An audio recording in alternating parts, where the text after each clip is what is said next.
V Sloveniji je končno čas, da se ljudstvo na neki točki poenoti, da ustvarimo nek skupen pozitiven odnos do svoje preteklosti, da spoznamo, da je vsak človek samo človek, ne glede na to, kakšna prepričanja, kakšen svetovni nazor nosi s seboj skozi življenje, v smrti smo vsi enaki.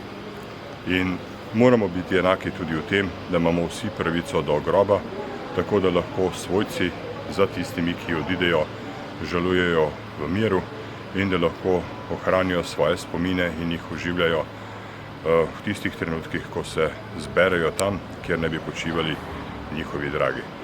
Imamo različne poglede na to, kako živeti to življenje. Imamo tudi različne poglede na vrednosti človeškega življenja. Ampak, ko se življenje izteče in ko nihče nikomur več ne more ne pomagati, ne škodovati, je prav, da se ga spominjamo na enak način kot vsakega drugega. Torej, vesel sem današnjega dogodka. Zdi se mi zelo dobro, da ljudi, če jih že ne moremo izenačiti v življenju, jih izenačimo vsaj po smrti, in simbolno priznanje pravice do groba za vsakega človeka, za vsakega Slovenca, za vsakega državljana Republike Slovenije, se mi zdi en civilizacijski mejnik, ki ga ta narod mora doseči. Zdi se mi, da ta komisija ravna zelo etično in zelo pravilno. Ne gre za to, da bi obujali neke krivice, da bi obujali neke bolečine. Gre za to, da ljudem, ki jim nekaj manjka v njihovem zgodovinskem spominu, to prinesemo nazaj.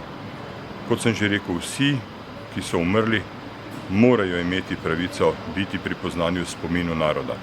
Pri tem gre manj za to, da se koga obtoža, zakaj se je kaj zgodilo, bolj za to, da se vsakemu prizna, da se mu da moralno priznanje do njegovega obstoja v kolektivnem narodnem spominu.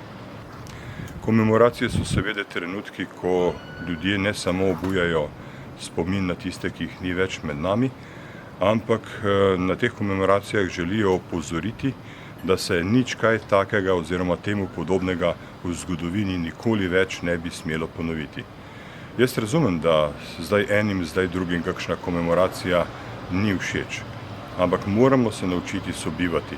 Nihče iz katerekoli vpletene strani v kateri vojni ne izgine popolnoma.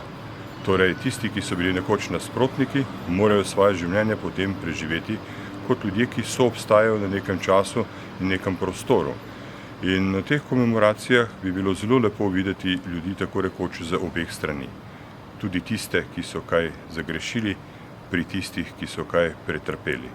In tako se mi zdi, da se narod brez političnih deklaracij, brez visoko letečih izjav o potrebi dnevne politike spravi sam s seboj in gre lahko naprej.